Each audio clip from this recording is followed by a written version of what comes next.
Heads up, this video is based on an early access version of Vidar. Keep in mind that everything seen is subject to change. The tagline for this game really does put it best. Vidar is, in the simplest terms, a puzzler RPG where everyone dies. Developed by Raspberry Game, a team made up of project head Dean Razavi, artist Becca Bear, and composer Adrian Decubic, Vidar was inspired by a number of things, most notably town building games of various natures, including, but not limited to, Animal Crossing of all things. The idea sprang from observing how towns in these games grow, and the developer began to wonder what it would be like for a game to be based around population decline instead of growth. How would the characters change and react? What role could the player have? And thus, the basis for Vidar was born. I feel like this is worth noting for some of you, so I'm gonna get it out of the way. Vidar is made in RPG Maker, so gird your loins, those of you biased against RPG Maker for whatever reason. The team at Raspberry has managed to make good use of RPG Maker's frankly cookie-cutter toolset and has created something pleasant to look at, pleasant to listen to, and pleasant to play. The pixel art is detailed and well done, with a color palette that portrays the depressing setting very well. The soundtrack is evocative and does wonders for building atmosphere and tone intensity. The UI does need work, but I've been told that they're aware of this and they plan on redoing most of the UI later once the game launches onto early access. Vidar, the town the game is named after, is caught in the middle of a snowstorm. Some of its residents have tried to brave it, but they've never returned. It's assumed by the townspeople that they were either lost to the storm or they just don't really care enough to come back and help out. To make matters worse, there's a beast of some sort that lurks within the caves beneath the town, coming out each night and taking the life of one of the residents, indiscriminate of age or creed.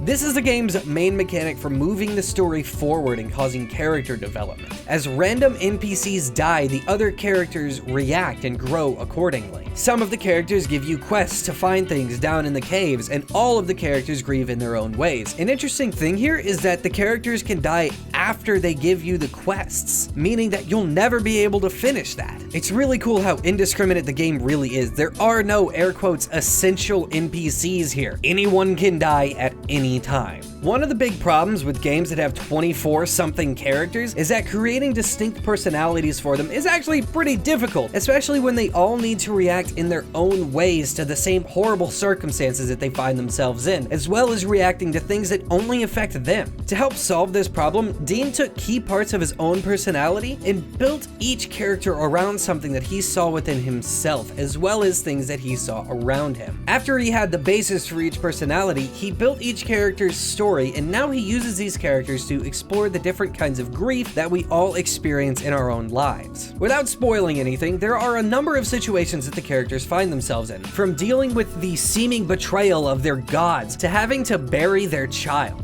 The way each character develops as time passes, while a bit static and two-dimensional, is entirely believable once you understand that these are characters built from a single simple facet of someone's full personality. They're almost like caricatures if you need a simple way to put it. Another problem with 24-something characters is that it's actually a bit difficult to remember all the characters and their names and where they are and how they relate to each other, because there are just so many and you don't actually get a proper introduction to any of them. On one hand, it's a really fitting way to make it clear that you're a stranger to this place and everyone knows each other and everyone's already aware of everyone else's situations. On the other hand, from a player's standpoint, it can be a bit frustrating to have to wander around the town until you find who you're looking for.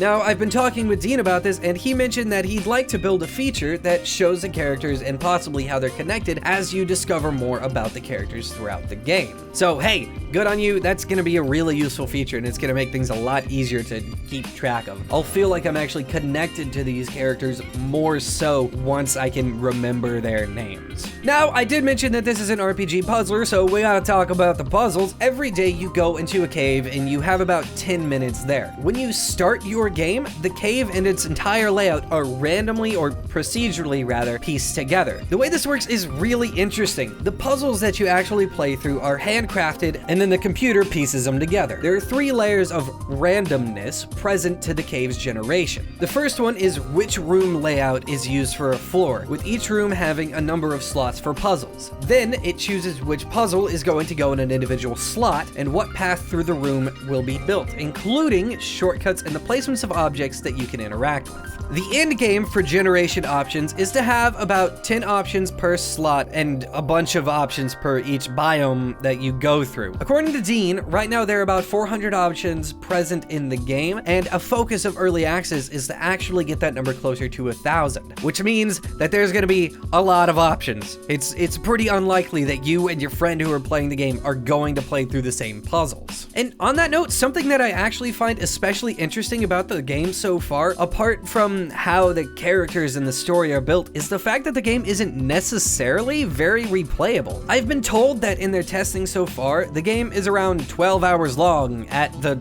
longer end of playtime, which is one hell of a long game to consider replaying. For modern games, replayability is a huge concern for a lot of people, and you see complaints about the lack of replayability everywhere. I really dig the idea of a game being built around random or procedural generation and at the same time being designed for a single playthrough. The sheer number of possibilities for each playthrough means that it's really unlikely any two players will have the same experience on their first go through the game, and that could be their only go through the game. And to me, that makes the experience more meaningful, more intimate and personal, especially due to the tragic events and frankly dark subject matter that the game goes through. Vidar is a game that's truly one of a kind. There's some aspects of it that in their current state aren't executed as well as they could be. But in talking about the game with Dean, I am fully confident in its development, and I believe that even if this isn't a game for everyone, those who enjoy puzzles and story-driven RPGs are gonna find something here that they can deeply enjoy.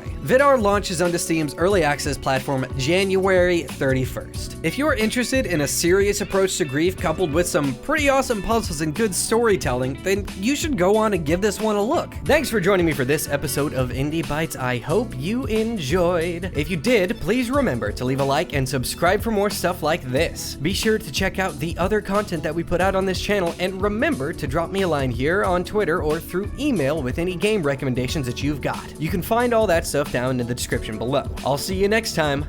Bye!